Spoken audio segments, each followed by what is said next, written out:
The rifle shook in Silas Garrett's hands as he stared at the woman crumpled on his porch. Blood soaked through her dress. Behind her, two small faces peered out, identical twin girls, barefoot and hollow-eyed, clutching each other like the world had already ended.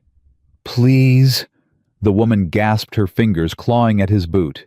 "They haven't eaten in 3 days. I'm dying. I know I'm dying. But my girls." Her hand went limp. And Silas Garrett, who hadn't spoken to another soul in 4 years, suddenly had 2 orphans and a dead woman on his doorstep. If this story touches your heart, please subscribe and follow Clara and Emma's journey to the end. Comment your city below so I can see how far their story travels. Now let's begin. Silas Garrett heard the wagon before he saw it. The axle screamed against dry wood, a sound that made him set down his coffee and reach for the rifle by the door. 4 years alone on this ranch had taught him one thing: nothing good came unannounced.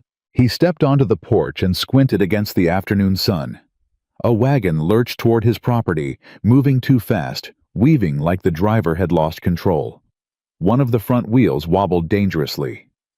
"Fool's gonna flip that thing," he muttered. Then the wheel snapped clean off. The wagon pitched sideways. A woman's scream cut through the air. Silas was already running before he could think better of it, his boots pounding the dry earth as the wagon crashed onto its side, sending up a cloud of dust and splintering wood. He reached it in seconds. The horse thrashed in its harness, wild-eyed and panicked. Silas grabbed the bridle, hauled the animal still with a firm hand on its neck. "Easy. Easy now." The horse settled, sides heaving. Only then did Silas hear the other sound, a child crying. No 2 children crying. High, thin wails that twisted something deep in his chest. He moved around the wreckage. A woman lay half-pinned beneath the wagon's edge, her face ghostly pale, her dress dark with blood. But her eyes were open, and her hand was stretched toward the back of the wagon. "My girls," she gasped. "Please, my girls." Silas pulled aside a broken board. 2 small faces stared up at him. Identical. Couldn't have been more than 5 years old. Same tangled dark hair. Same terrified brown eyes. Same arms wrapped tight around each other. "It's all right," Silas heard himself say, his voice rusty from disuse. "I ain't gonna hurt you." One of the girls, the one on the left, pressed her face against her sister's shoulder. The other met Silas's gaze with a steadiness that seemed impossible for a child so young. "Mama's bleeding," she said. "Mama won't stop bleeding." Silas lifted them out one at a time, set them on solid ground. Then he turned to the woman. The wagon had caught her across the midsection. Even before he crouched beside her, he knew the truth. He'd seen wounds like this in the war. Seen the way life drained out faster than any doctor could put it back. "Ma'am, I'm going to try to move this." "Don't." Her voice was barely a whisper. "It's the only thing holding me together." Silas went still. The woman's eyes found his, and in them he saw the terrible clarity of someone who knew exactly how much time they had left. Not much. Minutes, maybe. "What's your name?" he asked. "Hannah. Hannah McAllister." She coughed and blood flecked her lips. "My husband Robert, he died last week. Fever took him. I was trying to get the girls to my sister in Helena. Thought I could make it. Thought..." Another cough, worse this time. "You got family I can contact?" Silas asked. "Someone who can take the girls." "Sister won't have them. Told me so herself when Robert died. Said she couldn't afford 2 more mouths." Hannah's fingers dug into the dirt, her whole body shaking with the effort of staying conscious. "I got no one. We got no one." The twins had crept closer. The steady-eyed one, the one who'd spoken before, took her mother's hand. "Mama, I'm scared." "I know, Clarabelle. I know." Hannah's face crumpled, tears cutting tracks through the dust on her cheeks. "You gotta be brave now, you hear, you and Emma both. You gotta take care of each other." "We will, Mama. Promise me." "I promise." Hannah turned her gaze to Silas. The desperation in her eyes hit him like a physical blow. "They're good girls, smart, strong.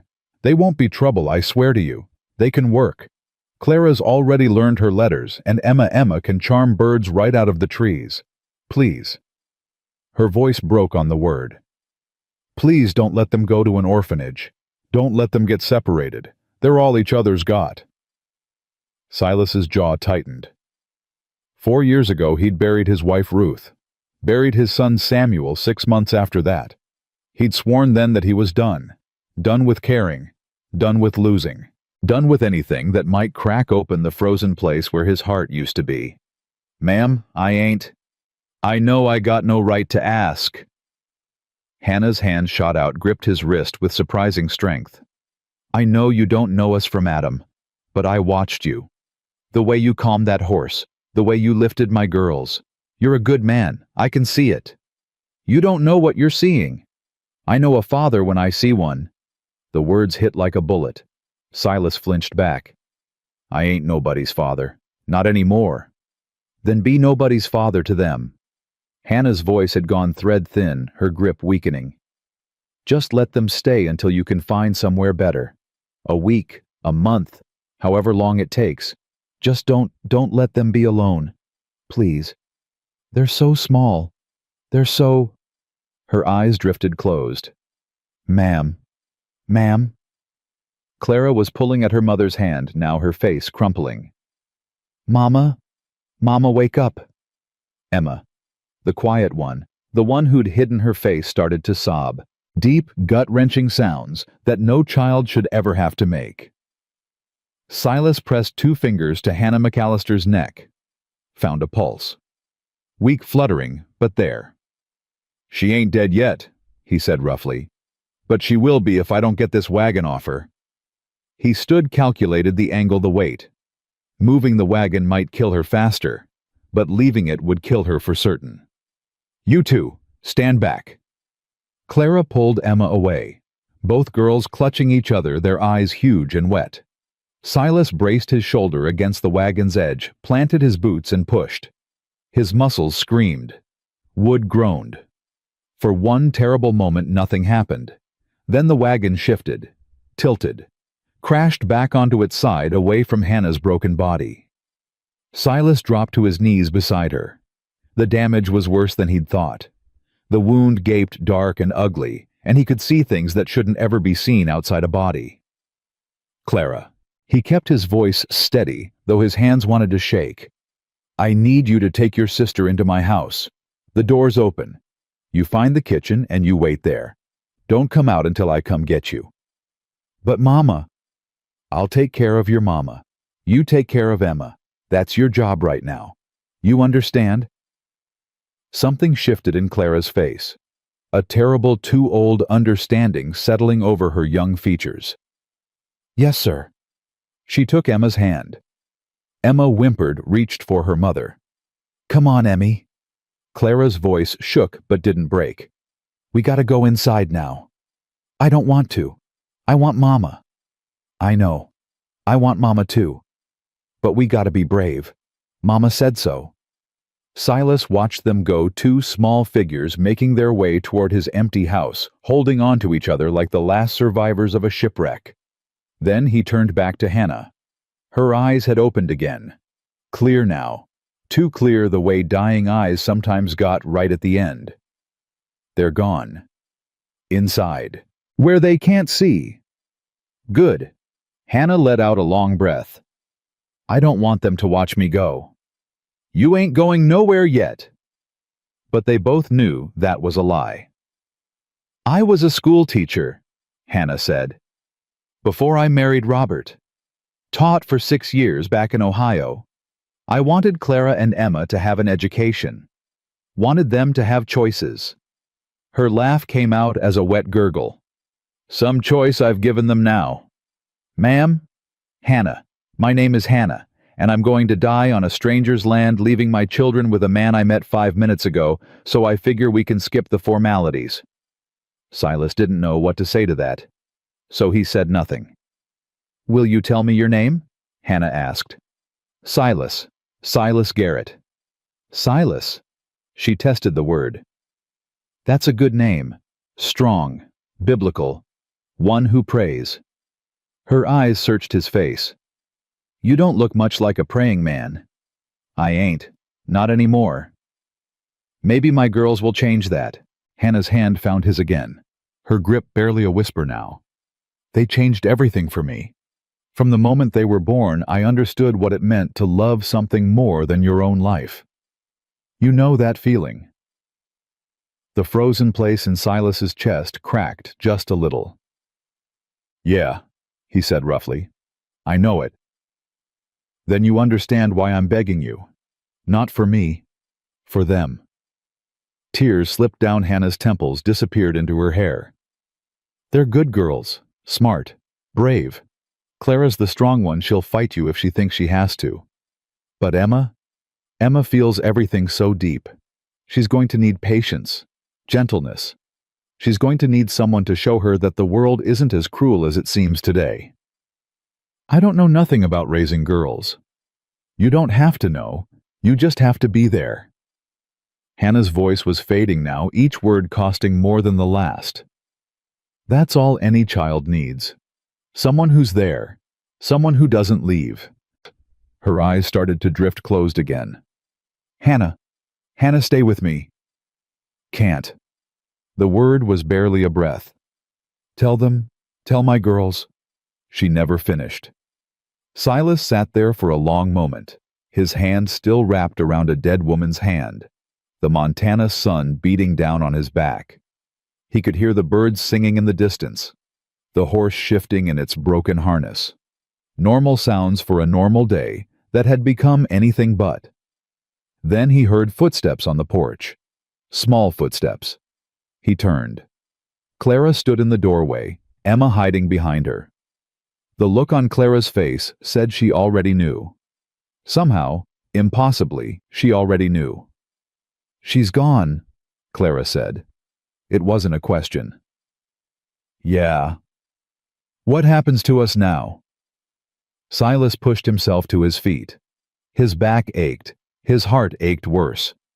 He looked at these two girls, orphaned, homeless, stranded on the property of a man who'd spent 4 years building walls around himself specifically to avoid this kind of pain.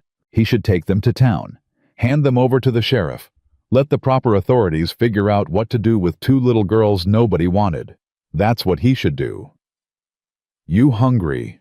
He heard himself ask instead. Clara blinked. What? I asked if you're hungry. When's the last time you ate? The girls exchanged a look, one of those twin looks that seemed to carry a whole conversation in a single glance. Day before yesterday, Clara said quietly. We ran out of food. Mama gave us the last of the bread. 2 days. 2 days without food, watching their mother get weaker, not understanding that she was already dying even before the wagon flipped. Something gave way inside Silas Garrett. The frozen place didn't melt. It was too solid for that, too thick, but it cracked. Just a little, just enough for something warm to seep through. All right then. He walked toward them, stopped a few feet away so he wouldn't spook them. Here's what's gonna happen. I'm gonna bury your mama proper. Give her a good resting place where you can visit. Then I'm gonna feed you something decent. And tonight you're gonna sleep in a real bed. And tomorrow? Clara asked. Her voice was steady, but her chin trembled. What happens tomorrow? Silas looked at her. Really looked. At the dirt on her face and the tangled hair and the eyes that were too old for a 5-year-old. At her sister hiding behind her, trusting Clara to handle this impossible situation, because that's what Clara did. That's what big sisters did, even when they were only big by minutes. Tomorrow we'll figure out tomorrow. One day at a time. That's how you get through something like this. How do you know? Because I've been through it myself. Clara studied him with that unnerving steadiness. Did somebody die? Somebody you loved? Yeah. Did it stop hurting? The question cracked something else in Silas's chest. He crouched down so he was eye level with both girls. No, he said honestly. It don't ever stop hurting, but you learn to carry it. You get stronger. And one day you wake up and realize the hurt's still there, but so are you, and that's something. Emma peeked out from behind Clara. Her face was blotchy from crying, her eyes red-rimmed and swollen. Are you going to keep us, mister? The question hung in the air. Silas felt the weight of it pressing down on him. Keep them. Like they were stray cats. Like he could just decide to make them his, and that would be that. But looking at Emma's hopeful, terrified face, looking at Clara's fierce determination to protect her sister from whatever came next, Silas realized he was already making the decision. Had made it probably the moment he saw Hannah McAllister's hand reaching toward her children. I ain't making promises I don't know if I can keep, he said. But for now, yeah, for now you're staying with me. Emma's face crumpled with relief. She darted forward and wrapped her arms around Silas's neck before he could stop her. He went rigid at the contact hadn't been touched by another human being in years, then slowly, awkwardly let one hand rest on her small back. Clara didn't move. Her eyes were still wary, still measuring. You mean it? She asked. You're not just saying that because you feel bad for us. I mean it. Because Mama said people lie. She said they promise things they don't mean and then they leave. Your Mama was right. People do that.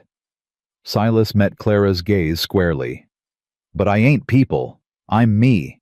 And when I give my word on something, I keep it. For a long moment, Clara just stared at him.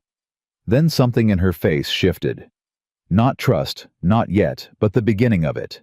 The possibility of it. Okay, she said quietly. Okay.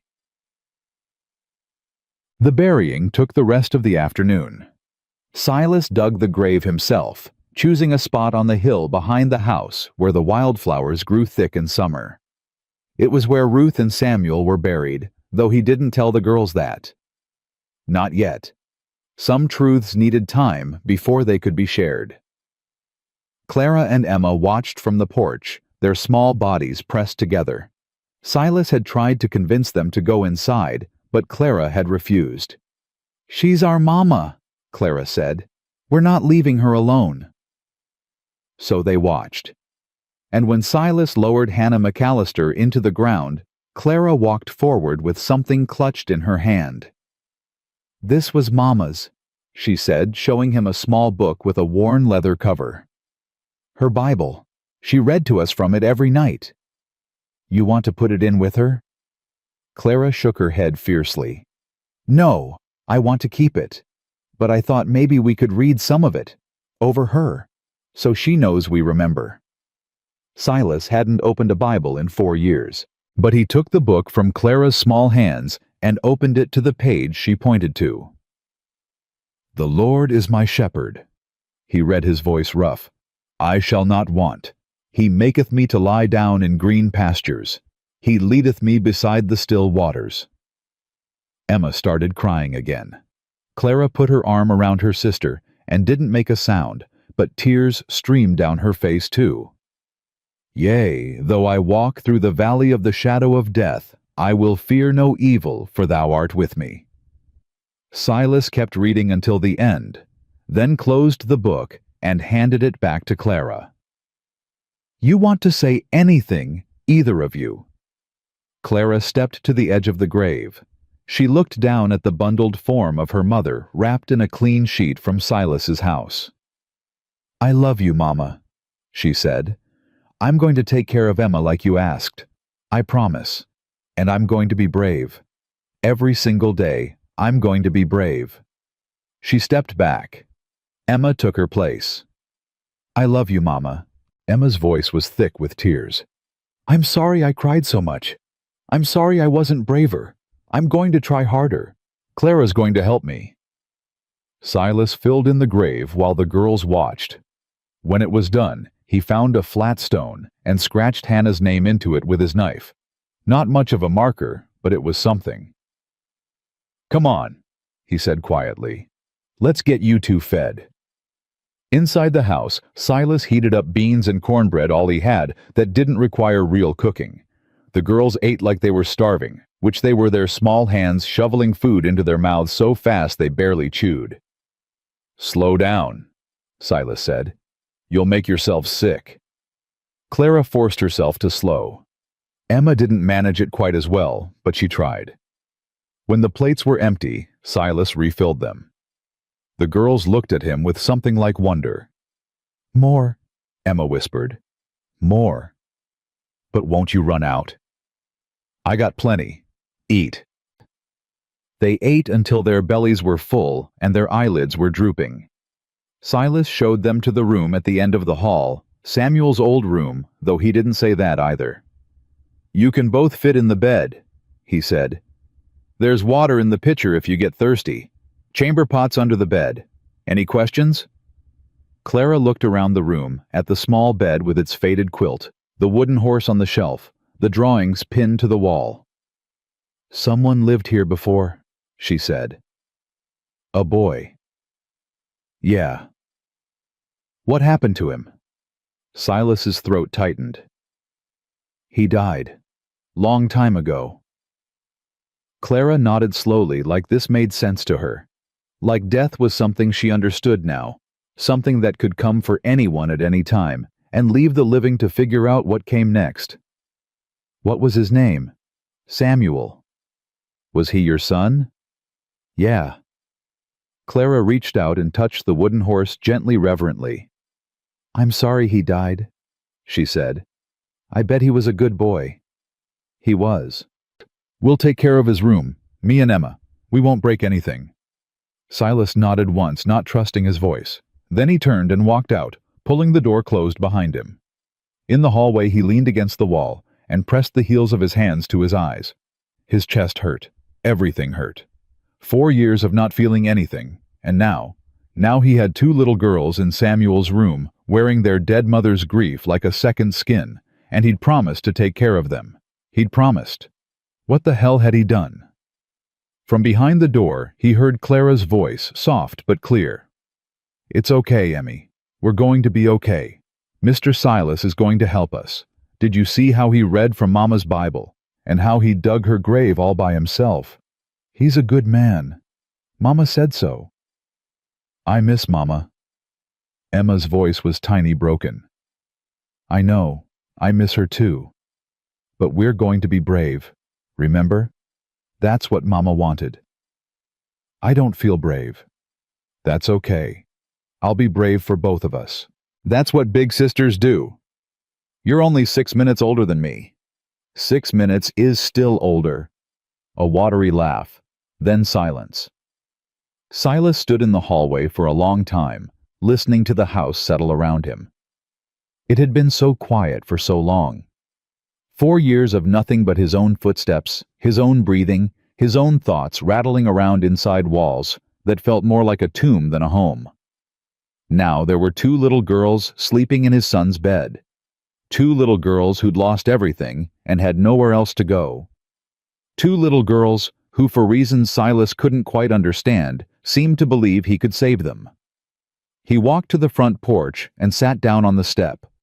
The stars were coming out, scattered across the Montana sky like spilled salt. Ruth used to love the stars, used to drag him outside on clear nights just to watch them. "You seeing this, Ruth?" Silas murmured. "You seeing what I've gotten myself into?" The stars didn't answer. They never did. But somewhere in the house behind him, 2 little girls were finally sleeping safe, and that was something. That was more than something. Tomorrow would bring problems, questions from town, paperwork and legal issues, and all the complications that came with suddenly being responsible for 2 orphaned children. Tomorrow would bring doubt and fear, and the very real possibility that he'd made a terrible mistake. But that was tomorrow. Tonight, Silas Garrett sat on his porch and watched the stars, and felt something he hadn't felt in 4 years. He felt needed, and that he was beginning to realize might be the one thing that could crack open the frozen place in his chest and let the light back in. The first rays of dawn crept through the window when Silas heard the screaming. He was out of bed and down the hall before his eyes were fully open, rifle in hand, heart hammering against his ribs. The screaming came from Samuel's room, from the girl's room, now high and terrified and endless. He threw open the door. Emma sat bolt upright in the bed, her mouth open, that awful sound pouring out of her. Clara was already awake, arms wrapped around her sister, trying to hold her still. "Emmy, stop! Emmy, wake up! It's just a dream." But Emma's eyes were open, wide open, and seeing nothing, trapped somewhere between sleep and waking, where nightmares felt real. Silas set down the rifle, crossed the room in 2 strides, knelt beside the bed. "Emma, Emma, look at me." The screaming stopped. Emma's wild eyes found his face, and for a moment she just stared, chest-heaving, tears streaming down her cheeks. "Mama fell," she whispered. "Mama fell, and there was blood, and she wouldn't wake up, and I couldn't. I know." Silas's voice came out rougher than he intended. "I know. But you're safe now. You're in my house. Your sister's right here." Emma's gaze darted to Clara, then back to Silas. "It was real," she said. "It wasn't just a dream. It really happened." "Yeah, it really happened. Mama's really gone." "Yeah." Emma crumpled, folded in on herself like a paper doll left out in the rain. Clara pulled her close, shot Silas a look over her sister's head, helpless, angry, terrified. "She does this," Clara said quietly. "Every night since Papa died. She dreams about it, and then she screams. Every night. Every single night." Silas sat back on his heels.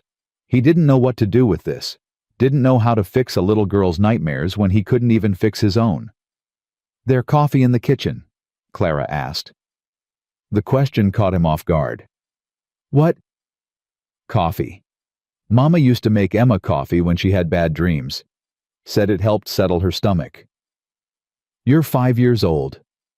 We're 5.5. And it's not real coffee. It's mostly milk with just a little bit mixed in. Mama called it dream medicine." Silas stared at this tiny girl who was discussing coffee like it was the most normal thing in the world, while her sister sobbed against her shoulder. Something twisted in his chest. "I'll make some," he said. In the kitchen, his hands moved automatically, heating milk, adding just a splash of coffee, finding cups that weren't too big for small hands.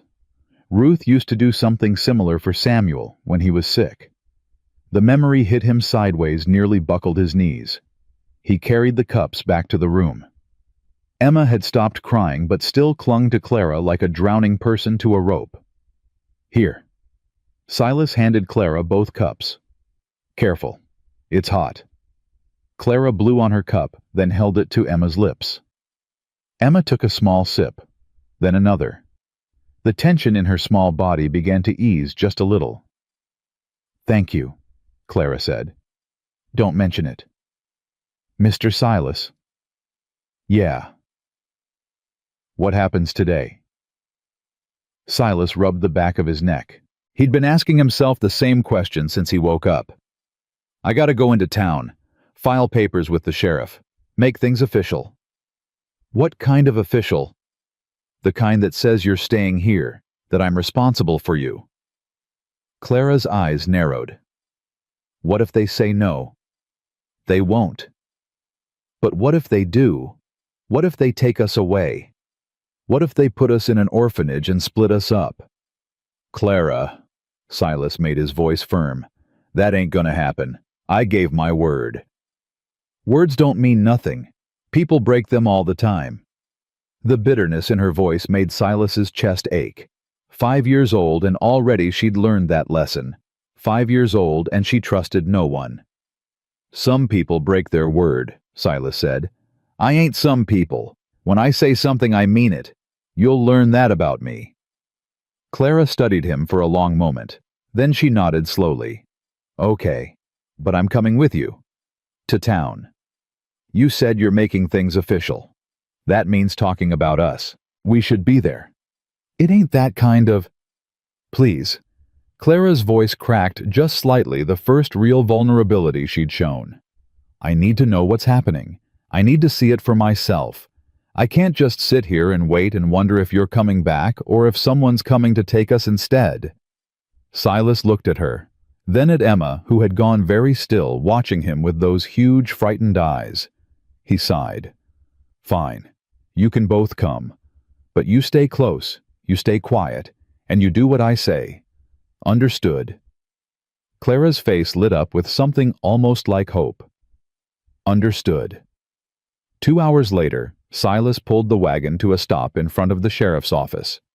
The town of Bitter Creek wasn't much to look at: a main street with a general store, a saloon, a church, and a handful of other buildings clinging to existence like weeds in a drought. People stared as Silas climbed down. He was used to that. 4 years of isolation had made him something of a legend in town. The hermit rancher, the man who'd lost everything, the ghost who came in once a month for supplies and spoke to no one. But today he wasn't alone. Today he lifted 2 small girls from the wagon bed, set them on the dusty street, and watched the townspeople's expressions shift from curiosity to shock. "Stay close," he told the girls. "Don't wander off." Clara took Emma's hand. Both girls pressed close to Silas's legs as he walked toward the sheriff's office. The door was open. Sheriff Daniel Tucker sat behind his desk, feet up, reading a newspaper. He was a thick man with a gray mustache and eyes that had seen too much to be surprised by anything, until now. "Silas Garrett." Tucker's feet hit the floor. "That really you?" "It's me. With children. With children." Tucker's gaze moved to Clara and Emma, taking in their worn clothes, their tangled hair, their identical faces. His expression shifted to something Silas couldn't quite read. "Well," Tucker folded his newspaper slowly, "I think you better sit down and tell me what in God's name is going on." Silas told him.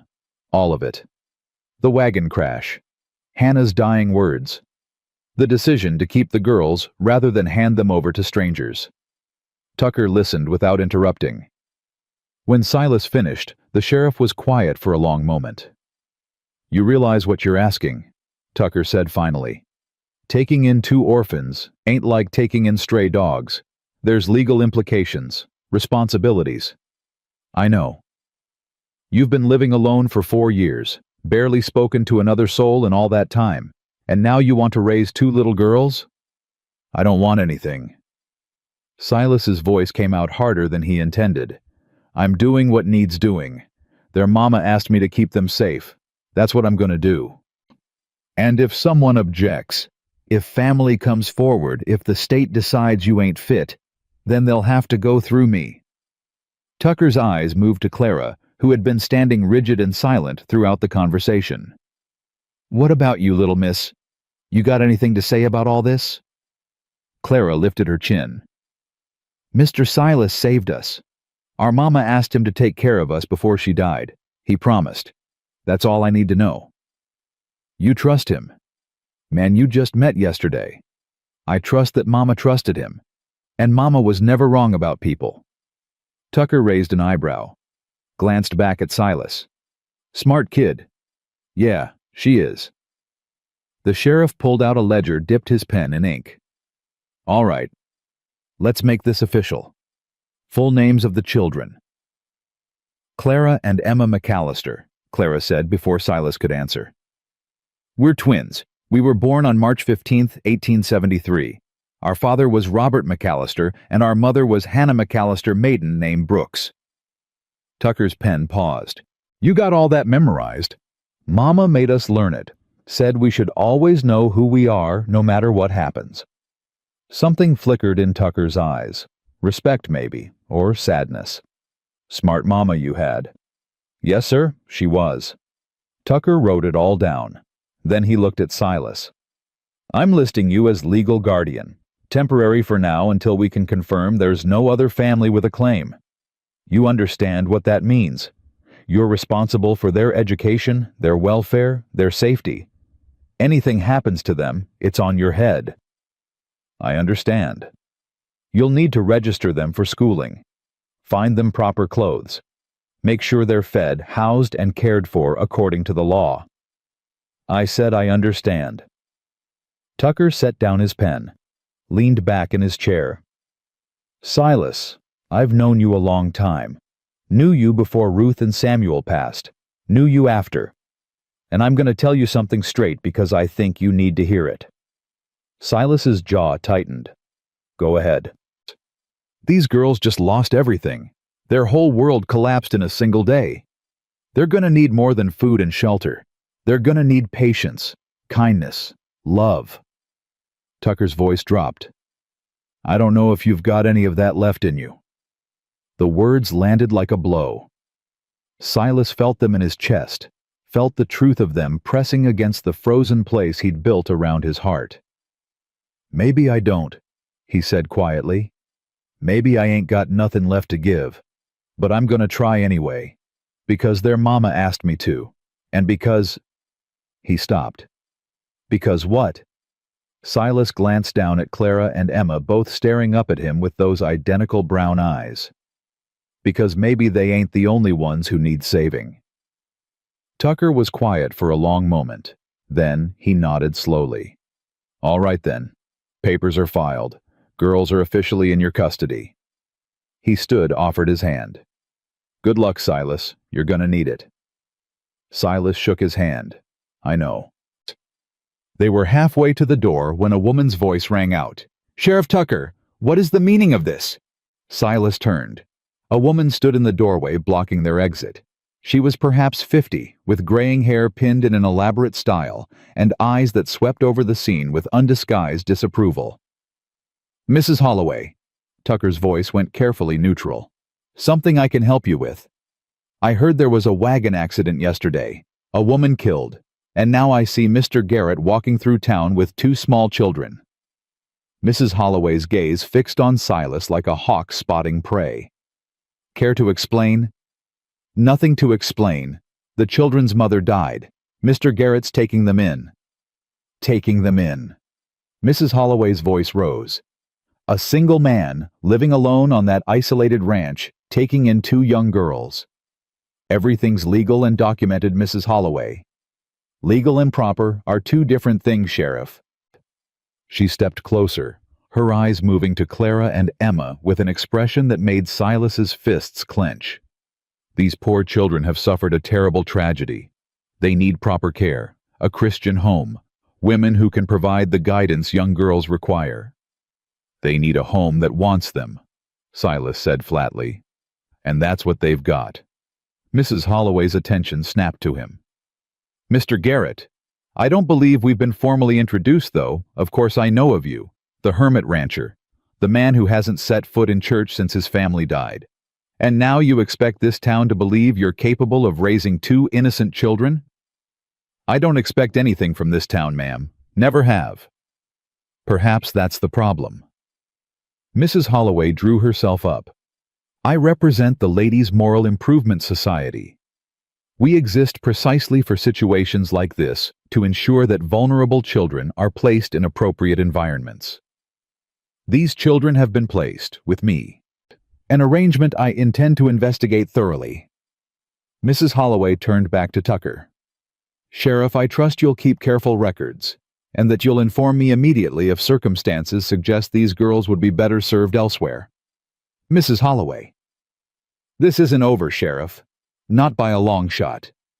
She swept out of the office, leaving a cold silence in her wake. Tucker sighed heavily. "Well, that didn't take long." "Who is she?" Silas asked. "Prudence Holloway, wife of the bank president. Runs the Ladies' Society. Thinks she knows what's best for everyone." "She gonna be a problem?" Tucker met his eyes squarely. "Count on it." They stopped at the general store for supplies. Silas needed food that wasn't beans flour and sugar, and eggs, things that could be made into something a child might actually want to eat. He also needed clothes for the girls, though he had no idea what size they wore or what they'd need. The storekeeper, a thin man named Wilson, watched them approach with barely concealed curiosity. "Mr. Garrett, this is unexpected." "Need supplies." Silas pulled out his list. And children's clothes. 2 girls age 5. Wilson's eyebrows climbed toward his hairline. Children's clothes. You heard me? Wilson glanced at Clara and Emma, who stood silently beside Silas. His expression shifted through several emotions: surprise, confusion, something that might have been sympathy. Got a few things in back. Hand-me-downs mostly, nothing fancy. Fancy ain't necessary. Just need something that fits. While Wilson gathered supplies, Clara tugged on Silas's sleeve. Mr. Silas. Yeah. That lady, Mrs. Holloway. She's going to try to take us away, isn't she? Silas crouched down to her level. She's gonna try. Don't mean she's gonna succeed. But what if she does? What if she has more power than you? Clara, look at me. He waited until her eyes met his. I made a promise to your mama. I aim to keep it. No matter what that woman does, no matter what anybody does, you and Emma are staying with me. You understand? Clara's chin trembled just slightly. How can you be sure?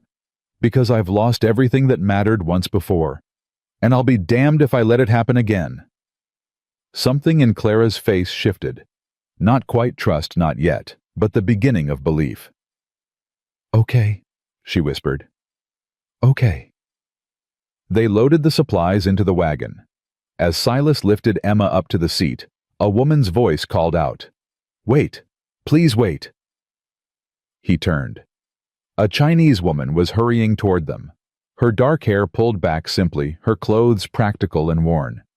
She looked to be in her 40s with sharp eyes and an expression that suggested she didn't waste time on nonsense.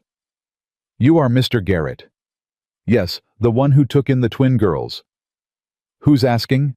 My name is Mei Lin Wong. I run the laundry. She stopped in front of them, slightly breathless. I heard what happened. With the mother. The accident. News travels fast. In small town, news travels like fire. Mrs. Wong's gaze moved to Clara and Emma, softening slightly. These girls, they need proper clothes. Not hand-me-downs from Wilson's dusty shelf. I have fabric. I have skill. I can make dresses that fit. I appreciate the offer, ma'am, but no money. Mrs. Wong cut him off. I don't want your money. Silas frowned. Then what do you want? I want to help. Her chin lifted. I know what it is to lose everything.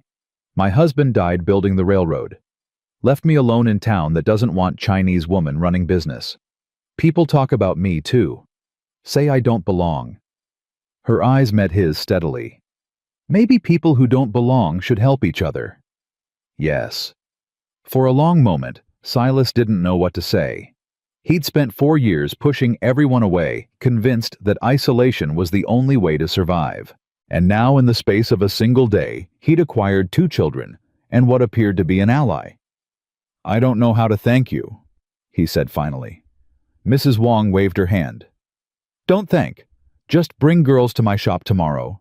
I will measure. 3 days they will have dresses. Proper dresses for proper young ladies. She nodded once, turned, and walked away before Silas could respond. Clara watched her go. I like her, she said quietly. She's honest. How can you tell? Her eyes. Mama always said you can tell everything about a person from their eyes. Mrs. Wong's eyes don't hide anything. Silas looked at this 5-year-old girl who spoke like someone 3 times her age, who'd already learned to read people to protect herself to survive. Your mama taught you well. She taught me everything. Clara's voice wavered slightly. I just wish she was still here to teach me more. Silas lifted her into the wagon, set her next to Emma.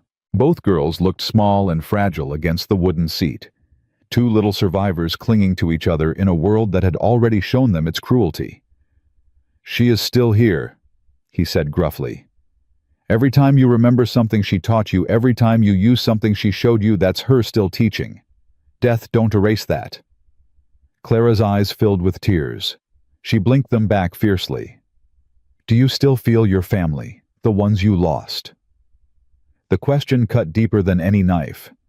Every damn day. Does it help feeling them? Silas climbed onto the wagon seat, took up the reins. Some days it helps. Some days it makes everything worse. But I'd rather feel them and hurt than not feel them at all. He clicked his tongue. The horses moved forward. They were almost out of town when someone stepped into the road. Silas pulled the horses up short. A man stood there, young, maybe 25, with a sullen expression and clothes that suggested he'd slept in them for a week. "You're Garrett, right? The one that took in them orphans." "Who's asking?" "Name's Ezra Pike. I work for Mrs. Holloway." The man's eyes moved to the girls lingering in a way that made Silas's skin crawl. "She wanted me to let you know she's watching. Anything improper happens, she'll know about it." "Get out of the road." "Just delivering a message, old man." Pike smiled, showing yellowed teeth. "Those are some pretty little girls you got there. Be a shame if something happened and they ended up somewhere else." Silas moved before he could think. One moment he was on the wagon seat. The next he had Pike by the collar, slammed against the side of the general store, his forearm pressed against the younger man's throat. "Listen to me very carefully," Silas said, his voice low and cold. "You come near my property, you come near those girls, you even look at them wrong, I will end you. You understand me?" Pike's face had gone purple. He nodded frantically. "Good." Silas released him.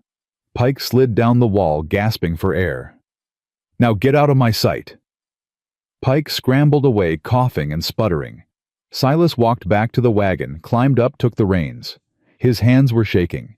He hadn't felt rage like that in 4 years. Hadn't felt anything like that in 4 years. The frozen place in his chest had cracked wider, letting in heat and fury, and something that felt dangerously like protectiveness. "Mr. Silas." He looked down. Clara was staring at him with those 2 old eyes. "Yeah." "You scared him." "I meant to." "You scared me too." She paused. "But also, you made me feel safe. That man was looking at us funny, and you stopped him. Nobody ever did that for us before. Except Mama and Papa." Silas's throat tightened. "Your mama asked me to protect you. That's what I'm gonna do. Even if it means fighting people. Even if it means fighting the whole damn town." Clara was quiet for a moment.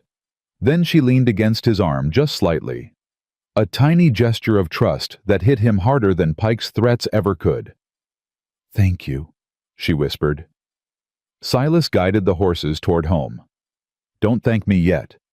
We're just getting started."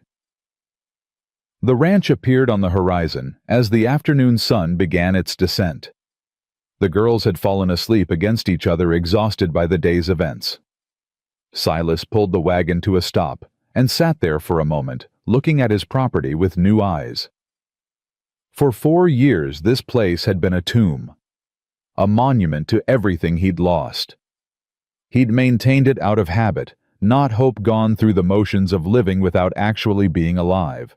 Now there were 2 children sleeping in his wagon. 2 children who needed him. 2 children who somehow had already begun to crack through walls he'd thought were permanent. Mrs. Holloway would come for them. He knew that with bone-deep certainty. She'd use every weapon at her disposal: social pressure, legal maneuvering, rumors, and insinuations. She'd try to paint him as unfit, unstable, dangerous. And maybe she was right. Maybe he was all those things. Maybe 4 years of isolation had broken something inside him that couldn't be fixed. But those girls were counting on him. Their dead mother had looked into his eyes and seen something worth trusting, had begged him to save her children with her dying breath. He couldn't fail her. He wouldn't. Clara stirred, lifted her head. "Are we home?" The word hit him square in the chest. Home. She'd called it home. "Yeah," he said, his voice rough. "We're home." Clara looked at the ranch house, at the barn, at the land spreading out in all directions. Then she looked at her sleeping sister, and finally at Silas. "It's going to be hard, isn't it?" "What's coming?" "Yeah, it is." That woman, Mrs. Holloway. She really wants to take us away. She wants to. Wanting ain't the same as getting. But she has power, money, friends. And I've got something she doesn't. What? Silas met her eyes. Nothing left to lose. Clara considered this for a moment. Then a small smile crossed her face, the first real smile he'd seen from her. Mama used to say the most dangerous person in any fight is the one with nothing left to lose, because they're not scared of anything. Your mama was a wise woman. The wisest. Clara's smile faded, replaced by that familiar determination. Mr. Silas, I want you to teach me. Teach you what? Everything. How to ride, how to shoot, how to fight. I don't want to be helpless anymore. I want to be able to protect Emma no matter what happens. Silas looked at this fierce little girl who'd already lost so much and was preparing to fight for what remained. All right, he said. I'll teach you, but tomorrow. Tonight we rest. Promise. Promise. Clara nodded once satisfied. Then she gently shook her sister awake. Emmy, wake up. We're home. Emma blinked, yawned, looked around with sleepy confusion. Where's home?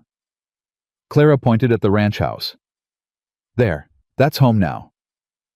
Emma's gaze moved to the house, then to Silas, then back to her sister. Okay, she said simply. I like it. And somehow in that moment, with two orphaned girls accepting his broken-down ranch as their home, Silas Garrett felt something he hadn't felt in 4 years. He felt like maybe, just maybe, he might survive this after all. 3 weeks passed, and the ranch transformed in ways Silas hadn't thought possible. Clara woke every morning before dawn already dressed and ready to work by the time Silas came out of his room. She learned to gather eggs without getting pecked, to pump water without flooding the trough, to brush down the horses with the same patient stroke Silas used. Emma was slower to adapt. She cried every night, screamed herself awake from nightmares, clung to Clara like her sister might vanish if she let go.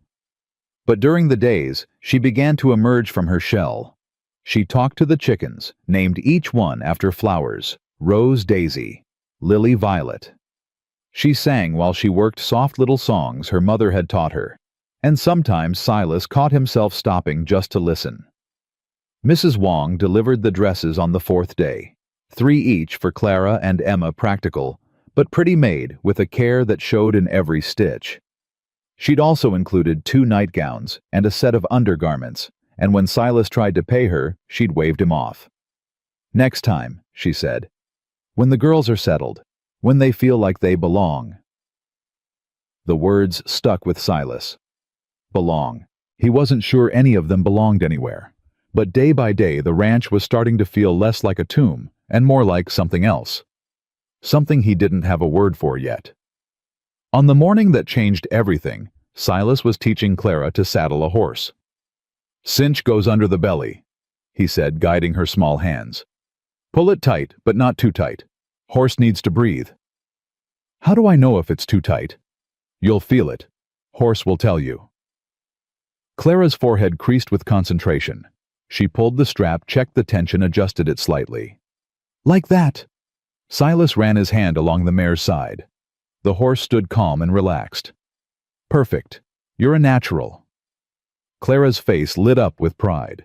It was the first time he'd seen her look like a regular kid, instead of a tiny soldier carrying too much weight. Can I try riding today? You promised. I promised when you were ready. Saddling's just the first step. But I've been practicing. I've been doing everything you said. Clara! The sound of approaching hooves cut him off. Silas turned his hand, automatically moving toward the rifle propped against the fence. A wagon was coming up the road. Not just any wagon, a fancy one with polished wood and brass fittings. 2 horses pulled it, matched blacks that probably cost more than Silas made in a year. Mrs. Holloway. Get your sister, Silas said quietly. Both of you inside the house. But now, Clara. Something in his voice must have told her this wasn't a negotiation. Clara ran toward the chicken coop where Emma was collecting eggs, grabbed her sister's hand, and pulled her toward the house. Silas watched them go. Then he picked up his rifle and walked toward the approaching wagon. Mrs. Holloway wasn't alone. A man sat beside her, thin, weasel-faced, carrying a leather satchel that screamed official business. Behind them, mounted on horseback, rode Ezra Pike, with a smirk that made Silas's trigger finger itch. The wagon stopped. Mrs. Holloway descended with the help of the thin man, her fine dress completely unsuited for a working ranch. "Mr. Garrett?" Her voice dripped with false sweetness. "I hope we're not interrupting anything important." "What do you want?" Direct as always. Mrs. Holloway arranged her skirts, brushed imaginary dust from her sleeve. "I've brought Mr. Cornelius Price with me. He's an inspector from the Territorial Child Welfare Office. He's here to assess the conditions in which those poor orphaned girls are living." Silas's grip tightened on his rifle. "I wasn't notified of any inspection." These things often happen without warning. Ensures we see the true picture, not some cleaned-up version designed to impress. Mrs. Holloway smiled, but her eyes were cold. "Surely you have nothing to hide, Mr. Garrett." The thin man, Price, stepped forward, consulting papers from his satchel.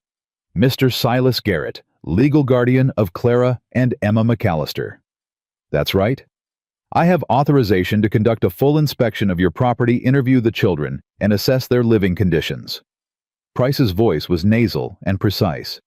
"If you obstruct this process in any way, I'm authorized to remove the children immediately." Silas felt the blood drain from his face. "Remove them on what grounds?"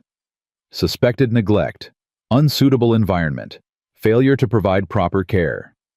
Price rattled off the list without looking up. "Any number of grounds, really. It's quite a flexible system." "The hell it is." Silas stepped forward, and Pike's hand moved to his holstered pistol. "I've provided everything those girls need. Food, shelter, safety. Ask anyone in town." "We've already asked in town, Mr. Garrett." Mrs. Holloway's voice cut through his protest. "And what we've heard is concerning. A man living alone with 2 young girls. No female supervision. No proper schooling. Working the children like hired hands. That's a goddamn lie." "Is it?" Mrs. Holloway raised an eyebrow. "Because I have 3 separate statements from townspeople who've witnessed Clara mucking out stalls. A 5-year-old girl performing manual labor. That sounds very much like exploitation to me." "She asked to help. She wants to learn." "Children don't know what's best for them, Mr. Garrett. That's why adults make decisions on their behalf." Mrs. Holloway's smile sharpened. "Now, are you going to let Mr. Price conduct his inspection, or are we going to have a problem?" Silas looked at the 3 of them. Mrs. Holloway with her righteous certainty. Price with his official papers. Pike with his hand on his gun waiting for an excuse. He was outnumbered. Outmaneuvered. And if he fought them here, they'd use it as proof that he was violent and unstable. "Fine." The word tasted like ash. "Do your inspection, but you're not talking to the girls without me present." "That's quite acceptable." Price consulted his papers again. "Shall we begin with the house?" The inspection was thorough and humiliating. Price walked through every room, making notes on his pad.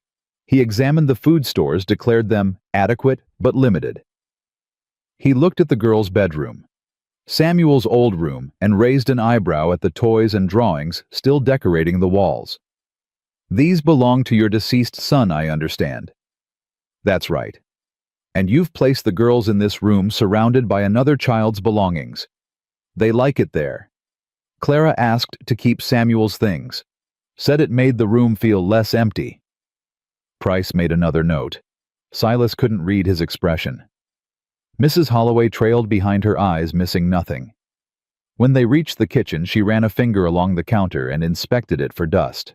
"When did you last clean this house, Mr. Garrett?" "Yesterday." She made a show of wiping her finger on a handkerchief. "Not very thoroughly, it seems." Silas bit back his response. Anything he said would be twisted and used against him. "I'd like to speak with the children now." Price said. I told you.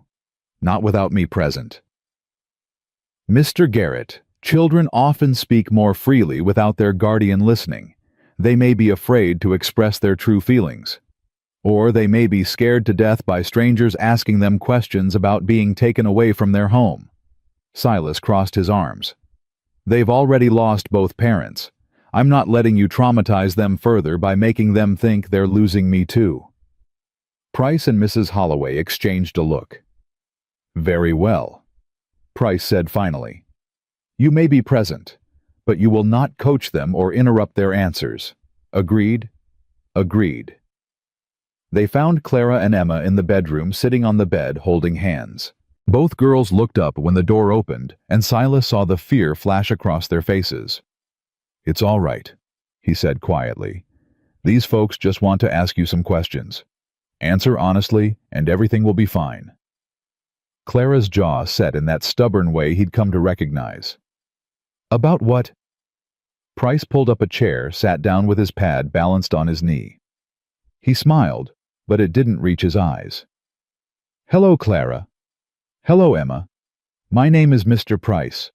I work for the government, and my job is to make sure children are safe and happy. Do you understand? Emma pressed closer to Clara. Clara put her arm around her sister. We understand. Good. Now I'm going to ask you some questions, and I want you to answer as truthfully as you can. Can you do that? Yes, sir. Excellent. Price glanced at his pad. Clara, let's start with you. How would you describe your life here at Mr. Garrett's ranch? Clara was quiet for a moment. Then she said, It's good. Just good? It's safe. Mr. Silas takes care of us. He feeds us 3 meals a day, makes sure we have clean clothes, teaches us things. What kind of things? How to take care of horses, how to gather eggs, how to pump water. Clara's chin lifted slightly. Useful things. Things Mama would have wanted us to know. I see. Price made a note. And do you enjoy these lessons? I love them. I asked Mr. Silas to teach me. He didn't make me do anything. What about school? Do you attend school? Clara hesitated. Silas felt his stomach clench. Not yet. We just got here 3 weeks ago. There hasn't been time. But you should be in school, Clara. All children your age attend school. Mama taught us before. I can read and write and do arithmetic. Emma, too. That's not the same as proper schooling. Price's voice took on a lecturing tone. Education is very important for young girls. Without it, your options in life will be severely limited. I know education is important. Clara's voice went cold. Mama was a school teacher. She taught us every single day until Papa died. Then she got sick trying to take care of everything alone, and then... Her voice cracked. Emma started to cry. That's enough. Silas stepped forward. You're upsetting them. I'm simply asking questions, Mr. Garrett. You're badgering a child about why she's not in school 3 weeks after her mother died in front of her. That's not asking questions. That's cruelty. Mrs. Holloway sniffed. Mr. Garrett, you agreed not to interrupt. I agreed not to coach them. I didn't agree to stand here while this man makes them cry. Price set down his pad. Perhaps we should continue this conversation with Emma alone. No! Emma's voice came out sharp and desperate. She grabbed Clara's hand with both of hers. I don't want to be alone. Don't take Clara away. Please don't take her away. No one's taking anyone away, sweetheart, Mrs. Holloway said, but her voice carried no warmth. You want to... Emma was sobbing now, the words tumbling out between gasps. You want to take us to the orphanage and split us up? Mama said people would try. She said we have to stay together no matter what. Emma. Price reached toward her. Don't touch her. Clara slapped his hand away. Don't you dare touch my sister. Clara. Mrs. Holloway's voice went shrill. That is exactly the kind of behavior that concerns us. Violence. Aggression. This child is clearly not being raised properly. She's protecting her sister. Silas moved between the inspector and the girls. Something you'd understand if you had an ounce of humanity in you. How dare you? No. How dare you? Silas's voice dropped to a growl. These girls have been through hell. They watched their mother die. They've got nobody left in the world except each other and me.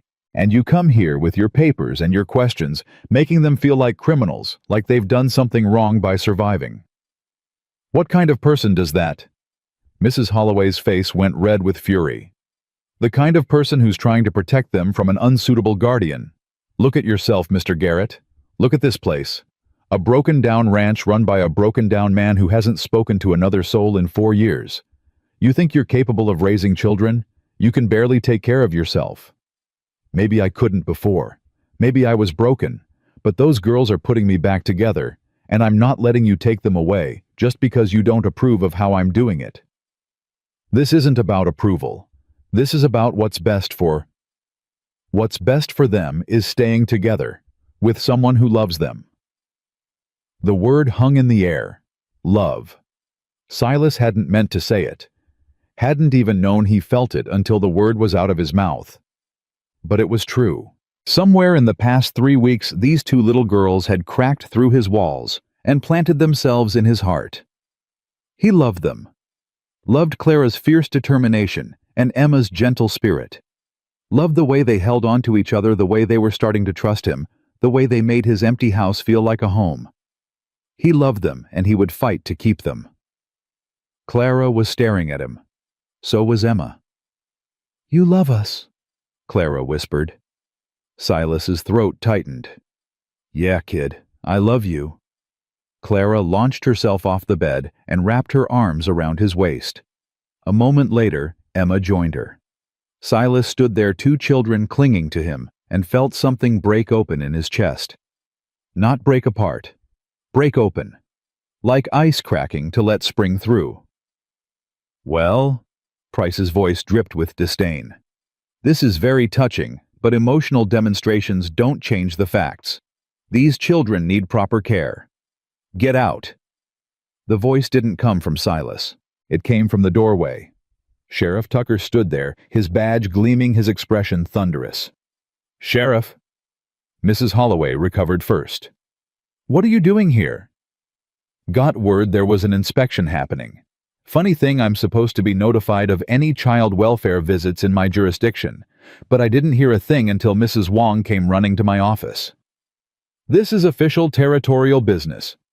This is harassment, and we both know it." Tucker stepped into the room, his eyes moving from Price to Mrs. Holloway to Pike lurking in the hallway. "Mr. Price, can I see your authorization papers?" Price hesitated, then handed them over. Tucker studied them for a long moment. "These are dated 3 days ago. Filed in Helena. Signed by a Judge Morrison." Tucker looked up. "Judge Morrison retired 2 years ago. His signature isn't valid anymore." Price went pale. There must be some mistake. Only mistake. I see is you 3 coming onto this property with falsified documents trying to steal children from their legal guardian." Tucker folded the papers and tucked them into his pocket. "That's fraud. That's harassment. And depending on how generous I'm feeling, it might be attempted kidnapping." Mrs. Holloway's composure finally cracked. "This is outrageous. I am Prudence Holloway. My husband owns the bank. You can't." "I can, and I am." Tucker's voice went cold. "Mrs. Holloway, I've looked the other way on your moral improvement activities for too long. You've run good people out of this town with your gossip and your scheming. But threatening children, that's where I draw the line. I'm protecting them. You're terrifying them. Look at those girls, Mrs. Holloway. Look at their faces. Is that what protection looks like to you?" Clara and Emma were still pressed against Silas, their bodies trembling. Clara's face was streaked with tears. Emma had her eyes squeezed shut, her hands fisted in Silas's shirt. Mrs. Holloway looked. For just a moment, something flickered in her expression, something almost human. Then it was gone. "This isn't over," she said coldly. I have friends in Helena. Real friends with real authority. I'll have proper papers, proper inspections, and when I do— When you do, I'll be here, Silas said. And so will these girls. Together, where they belong. Mrs. Holloway gathered her skirts and swept out of the room. Price scurried after her. Pike lingered for a moment, his eyes meeting Silas's with pure hatred. You made an enemy today, old man. I've had worse. Pike left. A moment later, the fancy wagon rattled away down the road. Tucker let out a long breath. You all right? Silas looked down at the two girls, still clinging to him. Clara had lifted her face, tear-streaked but defiant. Emma had finally opened her eyes. We're all right, he said. Thanks to you. Don't thank me yet. Mrs. Holloway meant what she said. She'll be back with real papers next time. Then we'll be ready. Tucker nodded slowly. You've changed, Garrett. 3 weeks ago, you would have shot first and asked questions never. Now look at you, acting like a real father. The word hit different this time. Father. Not a wound, but a possibility. Guess I had a reason to change. Tucker tipped his hat to the girls. You two take care of him all right. He needs you as much as you need him. We know, Clara said solemnly. That's why we're staying. After Tucker left, Silas sat on the porch with both girls beside him. Emma had finally stopped trembling. Clara was quiet, processing everything that had happened. Mr. Silas? Emma's small voice broke the silence. Yeah. You really love us. You weren't just saying that to make them go away. Silas put his arm around her, pulled her close. I really love you, both of you. Wasn't planning on it, but here we are. Mama said love happens when you're not looking for it, Clara said quietly. She said that's how she fell in love with Papa. He was just a farmer who came to fix her father's fence, and she wasn't looking for anything. But then she looked at him, and she knew. Your mama sounds like she was full of wisdom. She was. Clara leaned against his other side. Mr. Silas, can I ask you something? Anything. Those people. They're going to keep trying to take us away, aren't they? Silas didn't insult her intelligence by lying. Probably. And you'll keep fighting them. Until my last breath. Clara was quiet for a moment. Then she said, I want to learn faster. Everything you can teach me. Riding, shooting, everything. I want to be able to help you fight. Clara, you're 5 years old. 5.5, and I don't care. Her voice hardened. I'm tired of being helpless. I'm tired of people deciding what happens to us. Mama couldn't protect us. Papa couldn't protect us, but maybe I can learn. Maybe if I'm strong enough, nobody can ever hurt us again. Silas looked at this fierce little girl who'd already been through more than most adults would face in a lifetime. She shouldn't have to be strong. She should be playing with dolls and making daisy chains and worrying about nothing more serious than skinned knees. But the world didn't care what should be, it only cared what was. All right, he said. Tomorrow, we start your real training, riding first. Then when you're older, shooting. How much older? When you can lift the rifle without falling over. Clara almost smiled. I'll practice. I'll get strong enough. I know you will. Emma tugged on his sleeve. What about me? Can I learn too? You can learn whatever you want to learn, Emma, but you don't have to fight if you don't want to. Clara fights so you don't have to. That's what sisters do. Emma considered this. I want to learn to ride, and I want to keep taking care of the chickens. Rose had a baby chick today. Did you see? I saw. You're doing a good job with them. Mama always said everyone has their own gifts. Clara's gift is being brave. My gift is being gentle. She said the world needs both. Silas pulled both girls closer. Your mama was right. The world does need both, and I need both of you. They sat there as the sun began to set, 3 people who'd found each other through tragedy and somehow formed something that felt like family. The road ahead was uncertain. Mrs. Holloway would return. More battles would come, but for now, in this moment, they had each other, and that was enough. The letter arrived 6 weeks after the failed inspection. Silas was in the barn teaching Clara how to properly brush down a horse when he heard the rider approaching. He handed the brush to Clara, wiped his hands on his trousers, and walked out to meet whoever was coming. It was Sheriff Tucker. His face was grim. "Silas, we need to talk." "That don't sound good." Tucker dismounted, pulled an envelope from his saddlebag. "It ain't. This came through official channels. Helena, the real territorial office this time." Silas took the envelope. His hand stayed steady, but his heart had started pounding. "What's it say?" "Nothing good. Mrs. Holloway made good on her threats, got herself a judge in Helena who owes her husband money. There's a formal hearing scheduled, 2 weeks from now. They're going to decide whether you're fit to keep those girls." The words hit like a physical blow.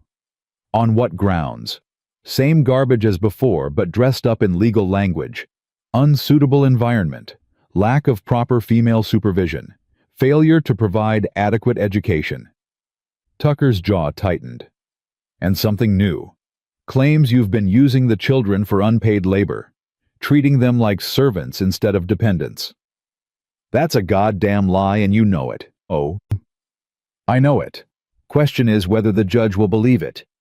Tucker met his eyes. "Silas, this is serious. If you lose this hearing, they can take those girls. Permanently." Clara's voice cut through the air. "They can't take us." Both men turned. Clara stood in the barn doorway, her small body rigid with fury. "We're not leaving. Tell them, Mr. Silas. Tell them they can't make us go." Silas crouched down to her level. "Clara, go inside. Find Emma. Stay there until I come get you."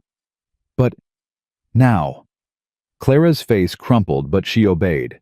Silas watched her run toward the house, her small form disappearing through the door. "She heard everything," Tucker said quietly. "She hears everything. Kid's got ears like a hawk." Silas straightened the letter crumpling in his fist. "What do I do, Tucker? How do I fight this?" "You need a lawyer, a good one, someone who can argue your case in front of the judge." "I can't afford a lawyer." "Then you need character witnesses, people who can testify that you're a good guardian, that those girls are thriving under your care." "Half this town still thinks I'm a crazy hermit." "Then convince the other half to speak up." Tucker put a hand on Silas's shoulder. "You've got 2 weeks. Use them. Talk to people. Show them what you've built here. Make them see what I see, a man who got a second chance at family and grabbed it with both hands." After Tucker left, Silas stood in the yard for a long time staring at nothing. 2 weeks. 14 days to save everything that mattered. He found the girls in the kitchen. Clara was sitting at the table, her face pale and set. Emma was pressed against her side, eyes huge with fear. "Are they going to take us away?" Emma whispered. Silas pulled up a chair, sat down facing them. "They're gonna try." Clara's hands clenched into fists. "I won't go. I'll run away. I'll hide in the mountains and they'll never find me." "You'll do no such thing." Silas's voice came out sharper than he intended. He softened it. "Listen to me, both of you. There's gonna be a hearing. A judge is gonna decide whether you stay here or go somewhere else." "What's a hearing?" Emma asked. "It's like a trial. People talk about us and the judge makes a decision." "But that's not fair," Clara burst out. "We're the ones who live here. We should get to decide." "You're right. It ain't fair, but it's how things work." Silas leaned forward. "Here's what I need you to understand. Whatever happens at that hearing, whatever the judge decides, I'm not giving up. Even if they take you away, I'll keep fighting. I'll find a way to get you back. Do you understand?" Clara's eyes filled with tears, the first tears he'd seen from her since the day they buried her mother. "Promise?" "I promise." "Cross your heart." "Cross my heart and hope to die." Clara launched herself at him, wrapping her arms around his neck. Emma followed a second later. Silas held them both, feeling their small bodies shake with fear, and made a silent vow. He would not lose them. He would not. The next morning, Silas did something he hadn't done in 4 years. He went to church. The congregation's reaction was immediate. Whispers rippled through the pews as he walked in with Clara and Emma, one girl holding each of his hands. Eyes tracked their movement, mouths dropped open. Silas ignored all of it.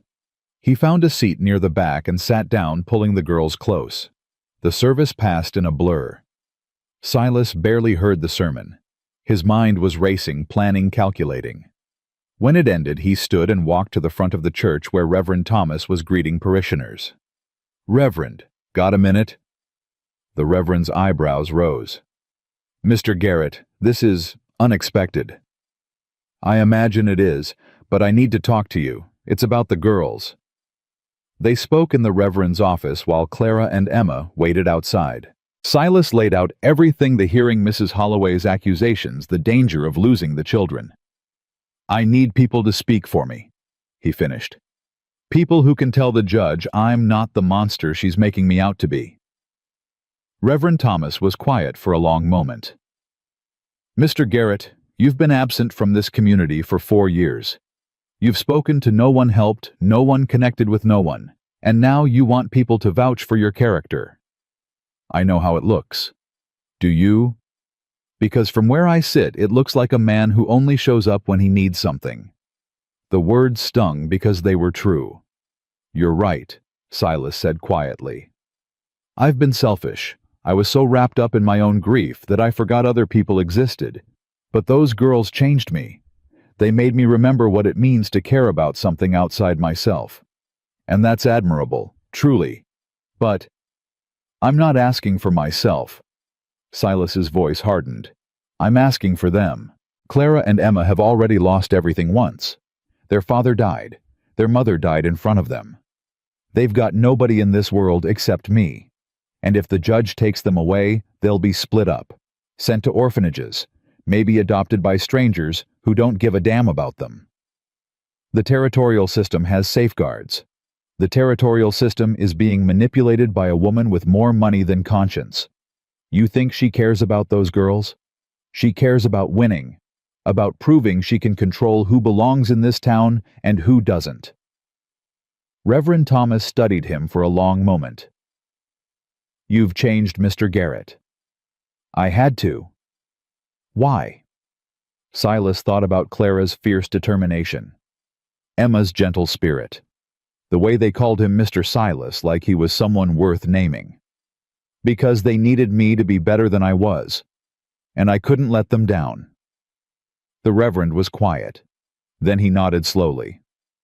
"I'll speak at your hearing, and I'll ask others to do the same." "Thank you." "Don't thank me yet. Mrs. Holloway has considerable influence. This won't be easy."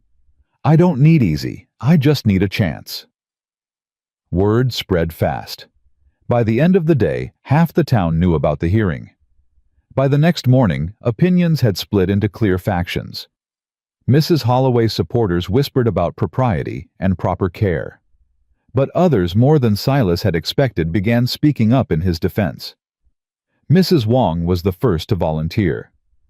"I will testify," she said, showing up at the ranch with a basket of fresh bread. "I will tell Judge how you treat those girls. Like daughters. Like treasures." "Mrs. Wong, you don't have to." "I want to. When my husband died, nobody helped me. People looked away, pretended I didn't exist." Her eyes hardened. "You didn't pretend. You let me help when those girls needed clothes. You treated me like neighbor, not like outcast. That means something." Mrs. Brennan came next, the widow whose son Eddie had broken his arm falling from a tree last month. Clara had helped set the bone, while Silas rode for the doctor, using techniques her mother had taught her. "That little girl saved my boy a lot of pain," Mrs. Brennan said.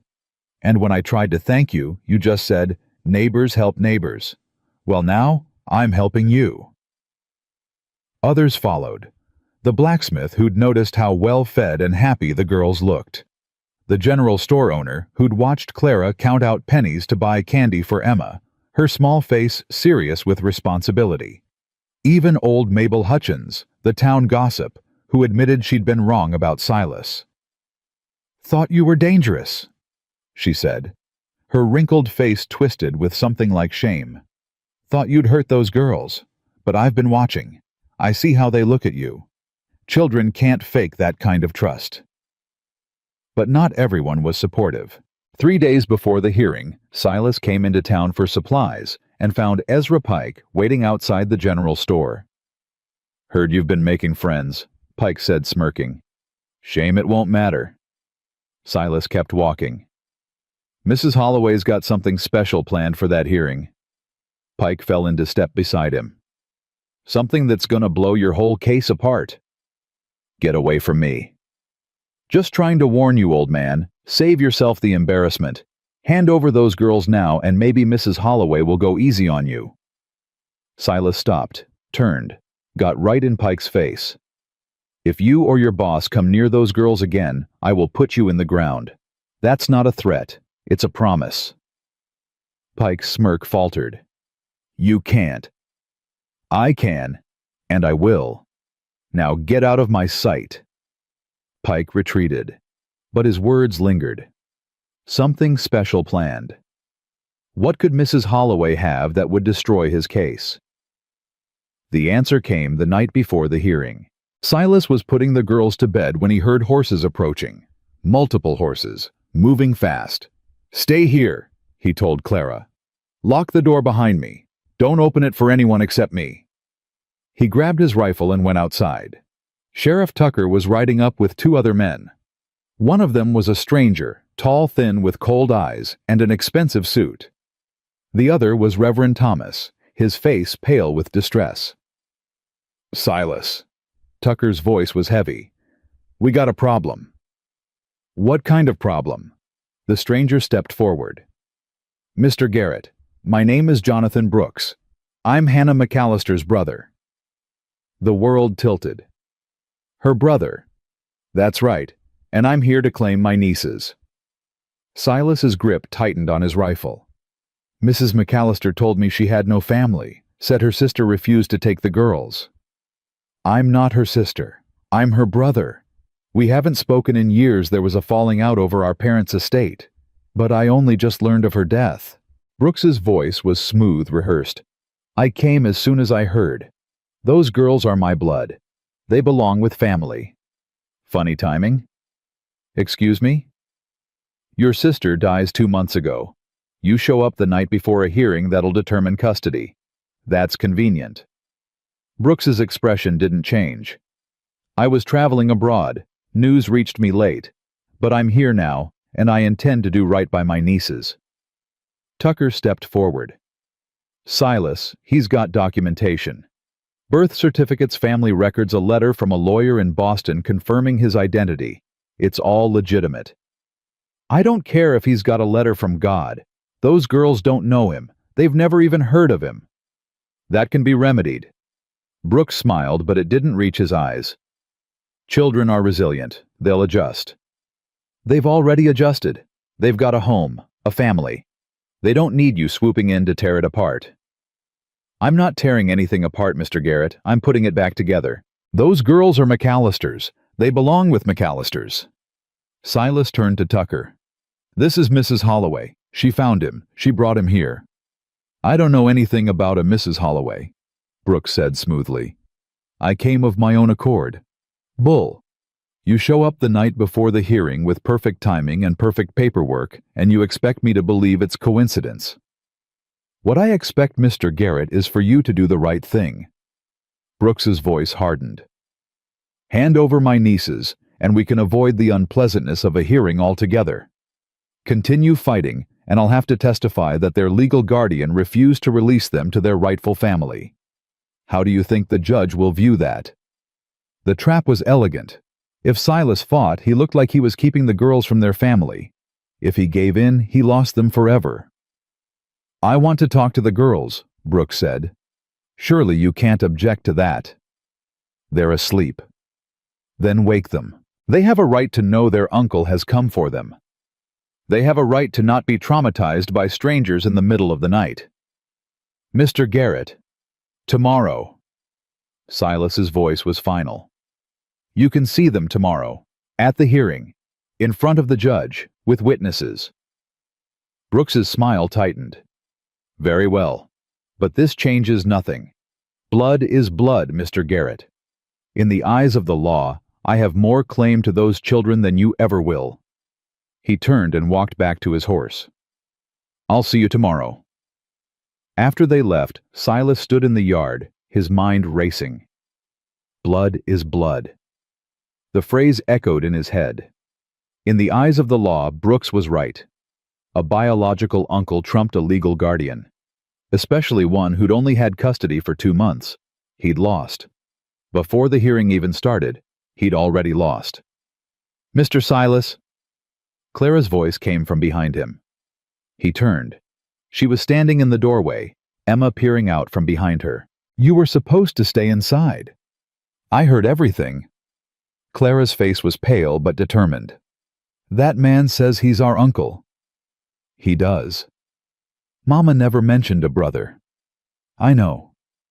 She talked about her family sometimes. Her sister who was mean. Her parents who died before I was born. But she never mentioned a brother. Silas's heart started beating faster. You're sure? I'm sure. Mama told us everything about her life. She said family history was important. She would have told us if she had a brother. Clara, think carefully. This is important. Did she ever mention anyone named Jonathan? Clara's face scrunched with concentration. There was a Jonathan. But he wasn't her brother. He was... She trailed off, thinking hard. He was someone bad. Someone who tried to hurt our grandmother before she died. Mama said he was, what's the word, a con man. Someone who pretends to be family to steal money. Silas felt the pieces click into place. A con man. Mama said he tried to claim part of grandmother's inheritance. Said he was a long-lost relative. But they proved he was lying, and he went to jail. And his name was Jonathan. Jonathan something. I don't remember the last name, but Mama said he was dangerous. Said people like him were everywhere looking for ways to take what wasn't theirs. Silas crouched down, took Clara's shoulders. Clara, I need you to remember everything you can about that story. Every detail your mama ever told you. Can you do that?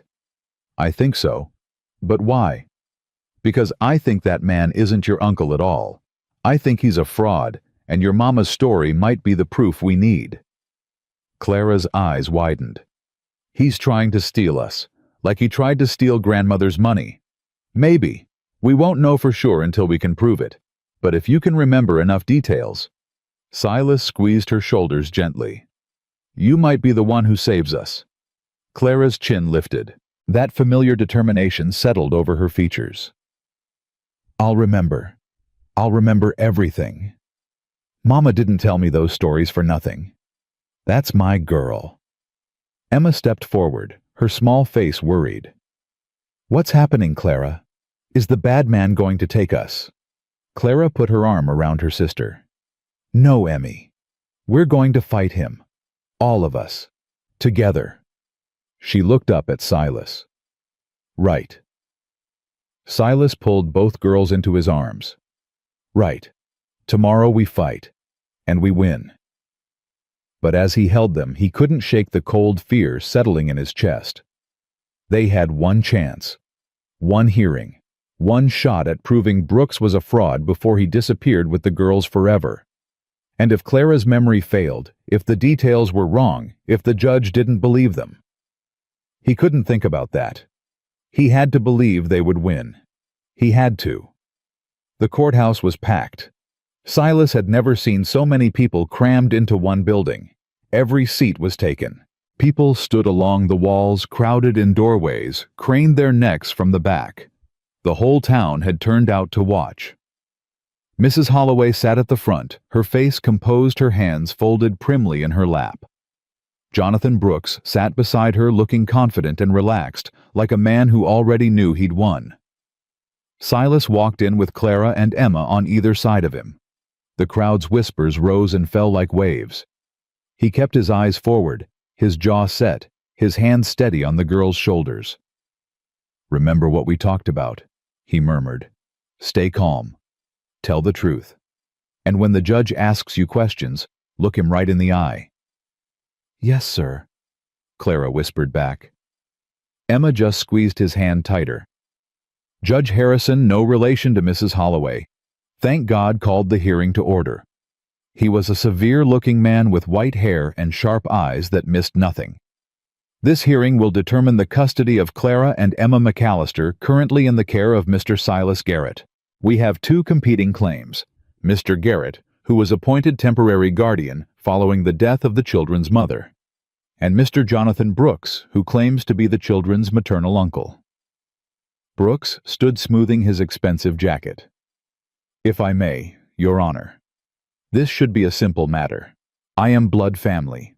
Mr. Garrett is a stranger who happened to be present when my sister died. The law is clear on this point." "The law is clear that the court must act in the best interest of the children," Judge Harrison replied.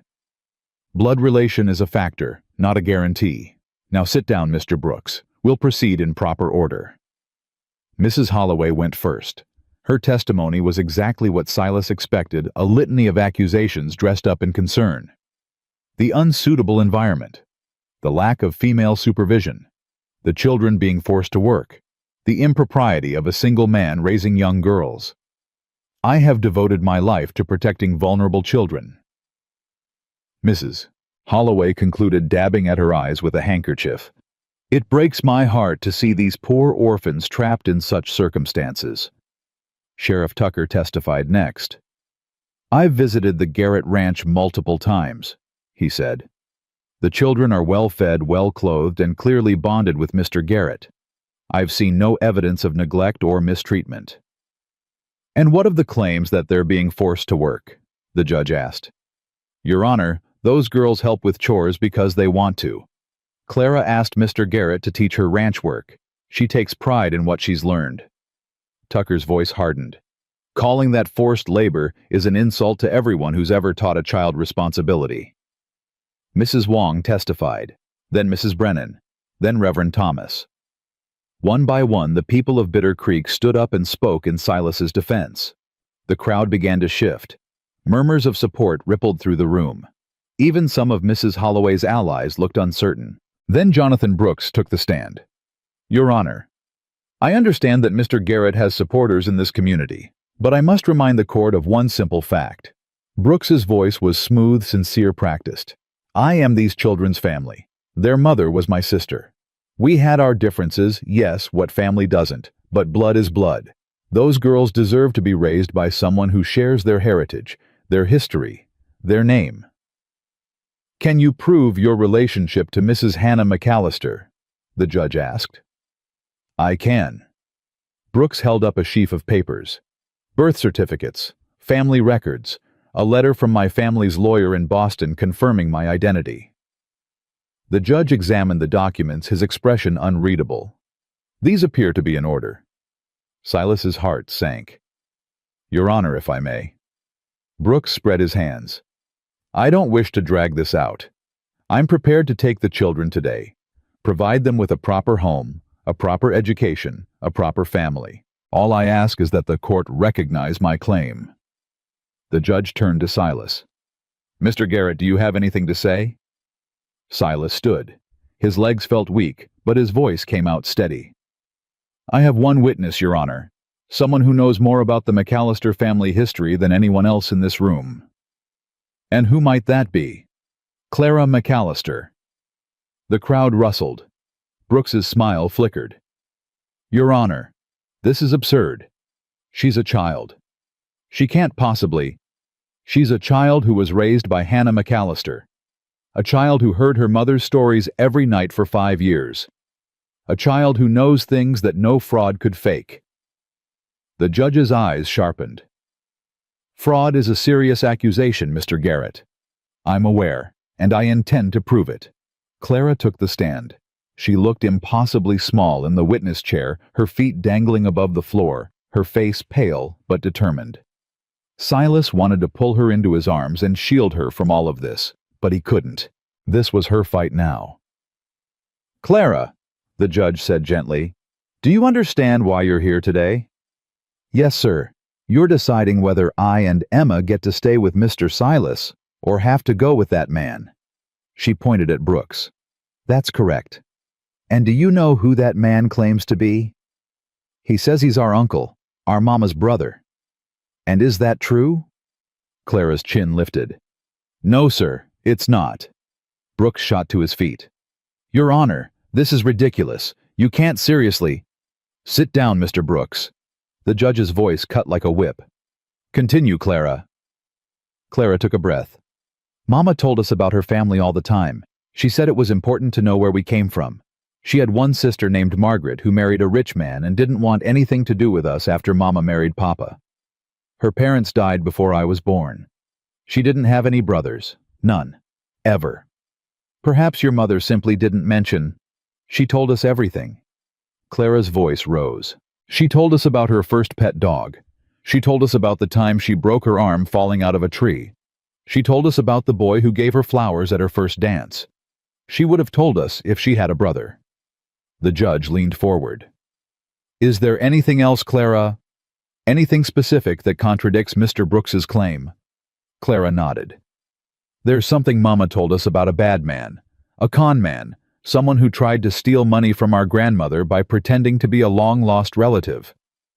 The color drained from Brooks's face. "His name was Jonathan," Clara continued. "I don't remember his last name. I was little when Mama told the story. But she said he showed up after grandmother got sick claiming he was family. He had papers and everything just like him." She pointed at Brooks again. "But grandmother's lawyer proved he was lying and he went to jail." The courtroom exploded. Everyone was talking at once. Mrs. Holloway was on her feet, her face twisted with fury. Brooks was backing toward the door. Judge Harrison slammed his gavel. "Order! I will have order in this court." The noise subsided. The judge fixed his gaze on Brooks. "Mr. Brooks, do you have any response to these allegations?" Brooks's smooth composure had cracked. Sweat beaded on his forehead. "Your Honor, this is obviously a coached testimony. The child has been manipulated. The child has described a specific incident with specific details that match a specific pattern of fraud. Sheriff Tucker, please detain Mr. Brooks while we verify his identity." "You can't do this." Brooks bolted for the door. He didn't get far. Tucker was faster, grabbing him before he'd taken 3 steps. 2 deputies moved in to help. "Get off me. This is a mistake. Those papers are legitimate." "Then you won't mind waiting while we confirm that." Tucker's voice was cold. "Take him outside. Keep him secure." Brooks was dragged out, still protesting. The courtroom fell silent. Judge Harrison turned to Mrs. Holloway. "Mrs. Holloway, did you have any knowledge of Mr. Brooks's true identity when you brought him here?" Mrs. Holloway's face had gone white. "I of course not. He contacted me. Said he was the children's uncle. I was only trying to help." "You were trying to win." The judge's voice was hard. "You found someone willing to play the part of a concerned relative, and you brought him here to bolster your case. Whether you knew he was a fraud or simply didn't care to check, you have wasted this court's time and caused these children significant distress." "Your Honor, I've heard enough." Judge Harrison slammed his gavel again. "In the matter of Clara and Emma McAllister, I find that Mr. Jonathan Brooks has no legitimate claim to custody. His documentation is suspected to be fraudulent, and his testimony is not credible." Clara let out a small gasp. "Furthermore, I find that Mr. Silas Garrett has demonstrated exemplary care for these children over the past 2 months. He has provided them with food, shelter, safety, and most importantly, love. Multiple witnesses have testified to the bond between him and the girls." Silas's hands were shaking. "Therefore, it is the judgment of this court that full permanent custody of Clara and Emma McAllister is hereby granted to Silas Garrett." The courtroom erupted again, but this time with cheers.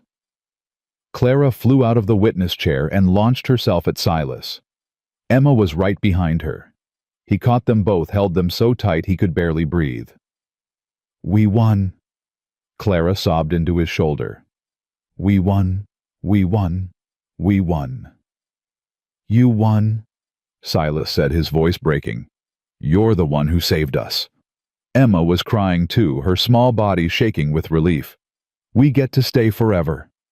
Forever. Mrs. Wong pushed through the crowd, her eyes bright with tears. I knew it. I knew you would win. Mrs. Brennan was right behind her. That little girl is something special, standing up to that fraud like that. Tucker approached, his expression warm. Congratulations, Silas. You earned this. Couldn't have done it without Clara. No, you couldn't. Tucker looked at the girl still clinging to Silas's neck. But she couldn't have done it without you either. You gave her a reason to fight. Mrs. Holloway swept past them, her face a mask of fury and humiliation. This isn't over, she hissed. You think you've won, but it is over. Silas's voice was calm, certain. You threw everything you had at us, and you lost. Go home, Mrs. Holloway. Find someone else to torment. She opened her mouth to respond, then closed it. For the first time since Silas had met her, Prudence Holloway had nothing to say. She left without another word. The crowd began to thin. People came to shake Silas's hand, to pat Clara on the back, to tell Emma how brave she'd been. It was overwhelming 4 years of isolation, replaced by a flood of community he hadn't known he needed. Reverend Thomas was one of the last to approach. Mr. Garrett, I owe you an apology. For what? For doubting you. When you first came to me, I questioned whether you had anything left to give. I was wrong. You weren't wrong. I didn't have anything left. Silas looked down at Clara and Emma, both still pressed against him. They gave me a reason to find more. The Reverend smiled. Perhaps that's what grace looks like, not having enough, but receiving it anyway. Outside, the afternoon sun was warm. Silas loaded the girls into the wagon. They sat on either side of him, close enough to touch, as if afraid he might disappear if they let go. Mr. Silas. Emma's voice was small. Yeah. What happens now? Silas clicked his tongue, set the horses moving toward home. Now we go home. We have supper. We do chores in the morning. We keep living. That's it. That's everything. Clara leaned against his arm. Mr. Silas, can I ask you something? Always. When the judge said permanent custody, does that mean you're our father now? The question hit Silas right in the chest. I don't know if I'm your father. Your father was Robert McAllister. Nothing changes that. I know, but... Clara struggled to find the words. Mama said family isn't just blood. Family is the people who choose you, the people who show up, the people who stay. Your mama was right. So if family is people who choose each other, and you chose us, and we chose you, then we're family. Silas finished quietly. Yeah, I reckon we are. Clara's face broke into a smile. Can we call you Pa, Emma? And I talked about it. We want to, but only if it's okay with you. Silas's throat tightened. He thought about Ruth, about Samuel, about the family he'd lost and the years he'd spent convinced he'd never have another. It's okay with me, he managed. Emma bounced in her seat. Really? We can really call you Pa? Really? Pa. Emma tested the word, her face glowing. Pa Clara. I have a pa again. We both do dummy. Don't call me dummy. Then don't state the obvious. They bickered all the way home, and Silas let them, a smile tugging at the corner of his mouth. This was what family sounded like. This was what living felt like. When they reached the ranch, Clara jumped down from the wagon before it fully stopped. Race you to the house, Emmy. No fair, you got a head start. The girls sprinted toward the door, their laughter echoing across the property.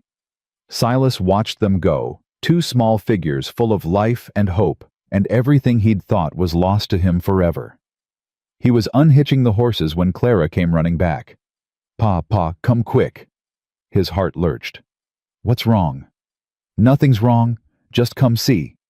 She grabbed his hand and dragged him toward the barn. Inside, nestled in a pile of hay, the old barn cat lay with a litter of kittens. "Babies," Emma squealed. "Look, Pa, babies." There were 5 of them, tiny squirming eyes still closed. The mother cat looked up at them with supreme indifference. "Can we keep them?" Clara asked. "All of them. We'll see." "That means yes," Emma whispered to her sister. "I know." Silas crouched down, watched the kittens nursing. New life, unexpected, unplanned, like everything good that had happened in the past 2 months. "Girls, I want to show you something." He led them up the hill behind the house, to the graves. "This is Ruth," he said, stopping at the first headstone. "She was my wife, and this is Samuel. He was my son." Clara and Emma went quiet. "Samuel was about your age when he died. Fever took him. Same fever that took Ruth 6 months before." Silas's voice stayed steady, though his heart ached. "After I lost them, I stopped believing good things could happen. I shut everyone out. I thought if I didn't care about anything, I couldn't get hurt again." "That sounds lonely," Emma said softly. "It was. Loneliest 4 years of my life." Silas looked at them both. "Then you two crashed into my world, literally, and everything changed." Clara reached out and took his hand. "Do you think they'd like us, Ruth and Samuel?" "I think they'd love you." Silas's voice roughened. "I think Ruth would teach you to bake bread, and Samuel would follow you around asking a million questions. I think they'd be glad you're here." "We'll take care of their graves," Emma said. "We'll bring flowers. We'll talk to them." "They'd like that." Clara was quiet for a moment. Then she said, "Can we add Mama and Papa, not their bodies, but markers? So they're here too. So everyone we love is in the same place." Silas's chest tightened. "Yeah, we can do that." That evening they ate supper together at the kitchen table. It wasn't anything fancy, just bread and stew, but Clara declared it the best meal she'd ever had. "Because we're eating it together," she explained. "Because we're home." Home. Emma echoed, a smile spreading across her face. After supper, Silas sat on the porch while the girls played in the yard, their laughter carrying on the evening air. He thought about everything that had led to this moment. Hannah McAllister's dying words, Clara's fierce determination, Emma's gentle spirit, the community that had rallied around them, the fraud who'd almost torn them apart, and underneath it all, the simple, terrifying act of letting himself love again. Clara came running up breathless. "Pa, can we sit with you?" "Always." The girls settled on either side of him. Emma leaned against his arm. Clara tucked her feet under her dress and looked out at the ranch that had become their home. "Pa," she said after a while. "Yeah. Thank you for not giving up on us." "Thank you for not giving up on me." Emma yawned. "I'm sleepy." "Then let's get you to bed." Silas stood, lifted her into his arms. She nestled against his shoulder, already half asleep. Clara followed them inside. At the door to the girls' bedroom, she stopped. "Pa, yeah, I love you." The words were simple, sincere, everything. "I love you too, Clara, both of you, more than I ever thought I could love anyone again." He tucked them in, said goodnight, stood in the doorway for a moment, watching them settle into sleep. Then he went outside, sat on the porch, and looked up at the stars. "You seeing this, Ruth?" he murmured. "You seeing what happened?"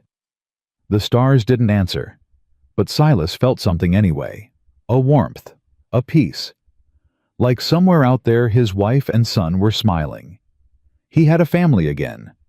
Not the one he'd lost, but a new one built from broken pieces and unexpected grace. 2 little girls who needed him. A home that felt like a home. a heart that had finally learned to beat again. It had taken 4 years of darkness to get here. 4 years of grief and isolation, and believing he'd never be whole again. But the darkness was over now, and Silas Garrett was finally completely home.